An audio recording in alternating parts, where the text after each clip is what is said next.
నమస్కారం అండి. అందరికీ welcome to my YouTube channel Sri Manju spiritual. మనము లలితా సహస్రనామ స్తోత్ర నామాలకు పదార్థాలు తెలుసుకుంటున్నాం కదా. శ్రీమాత్రే నమః. 337 నామము, 338 నామాలకు పదార్థాలు తెలుసుకుందాము. విధాత్రి, జగతులను పోషించునది, పాలించునది, ధరించునది. విధాదాతి, సర్వం విధాత, సర్వమును చేయువాడు. అమరము విధాత్ర. పులింగము విధాత్రి, స్త్రీలింగము పరబ్రహ్మ స్వరూపిణి అయిన శ్రీమాత జగలను పోషిస్తుంది, పాలిస్తుంది, ధరిస్తుంది. వాటికి ఆధారమైనది. ధాత్రి అంటే ధరించినది, తల్లి అని అర్థం.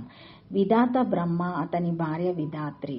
అనంతమైన జీవుల కర్మలను బట్టి ఫలితములు ఇచ్చేవాడు విధాత. అనంతుడు. కుర్మము మొదలైన రూపాలతో ఈ ప్రపంచాన్ని ధరించేవాడు విధాత. ఆ పరమేశ్వరి సకల జగత్తుకు కారణమైనది. సృష్టి స్థితి లయ కారకురాలు. అష్టదిగ్గజములు కులపర్వతములలో ఈ భూమిని ధరిస్తున్నది కాబట్టి ధాత్రి అనబడుతున్నది.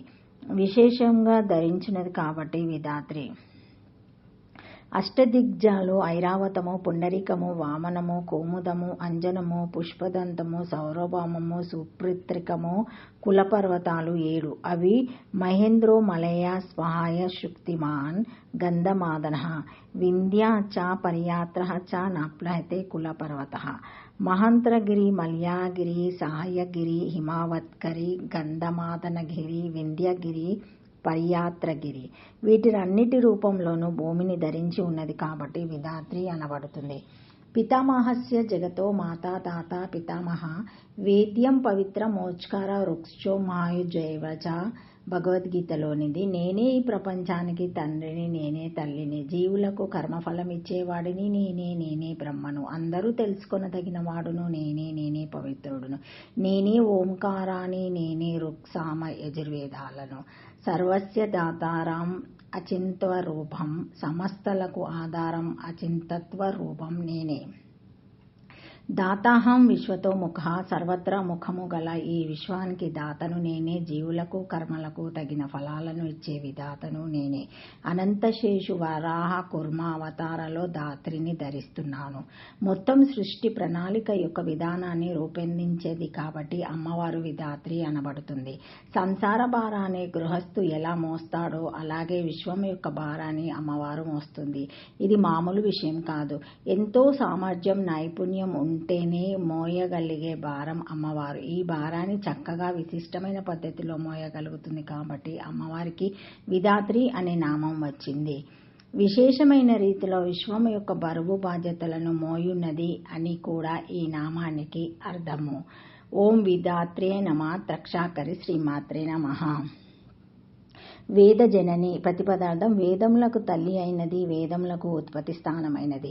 వేదములన్నీ దేవి వలన సంభవించినవి. భగవంతుని నిశ్వాస రూపాలై ఋగ్వేదము, యజుర్వేదము, సామవేదము పుట్టినాయి అని శృతులలో ఉన్నది.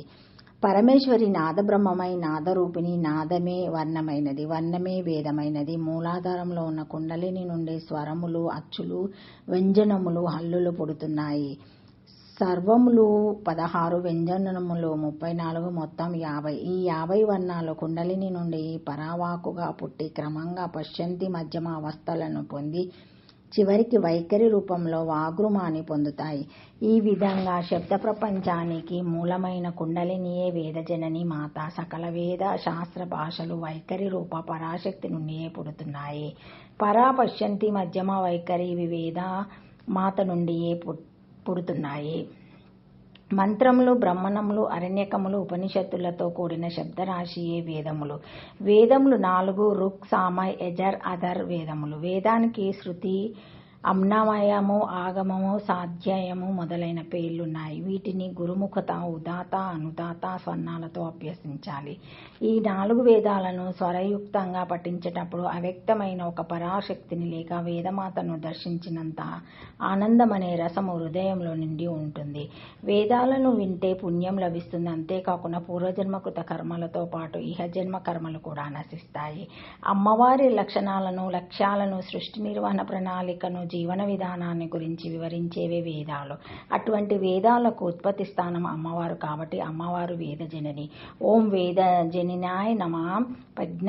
షకరి శ్రీమాత్రే నమ. Thank you for watching my video. Please like, share, comment, subscribe to my channel. మరిన్ని వీడియోస్తో మళ్ళీ కలుస్తానండి. Thank you. సబ్స్క్రైబ్ చేసుకోండి మర్చిపోకండి.